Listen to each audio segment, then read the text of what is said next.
There's been so much news about COVID-19 recently, I don't even know what it is. Hi there, I'm a scientist. I'm here to answer all of your questions. First of all, COVID-19 means Coronavirus Disease 2019. It's also known as SARS-CoV-2.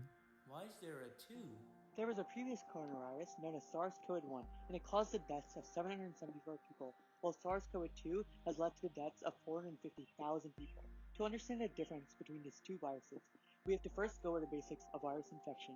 Cells have a phospholipid bilayer. It is similar to the concrete in your house. It prevents me from getting in.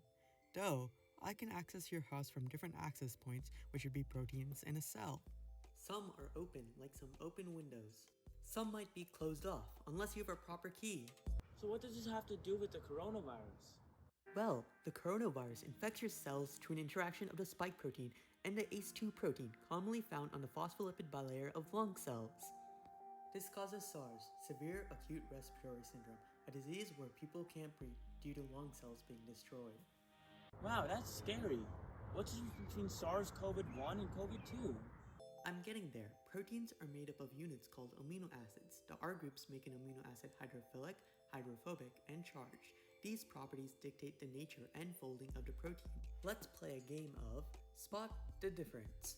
Jian Cheng and colleagues were able to map the amino acids that interact between ACE2 and the spike protein.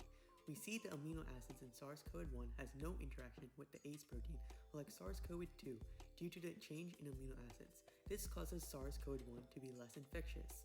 Knowing how the amino acids interact is a critical tool.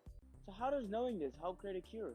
Let's say the door to your basement is the ACE protein and a burglar is the coronavirus who has a key, the spike protein. Normally he or she would succeed. However, what if there were precautions? Let's say the key slot to the back door was covered. Then the burglar can't use that key to access the door.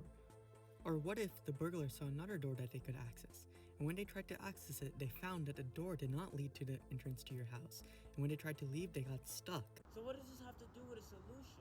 Remember in the diagram the spike protein interacted with a helix? Well, MIT scientists have been trying to create a string of amino acids that would act as a helix. The helix would act as a fake door and glue trap. Other researchers are trying to create molecules that would inhibit the access of the ACE2 protein to the spike protein. These molecules would act as a covering for the key slot. So there is a remedy?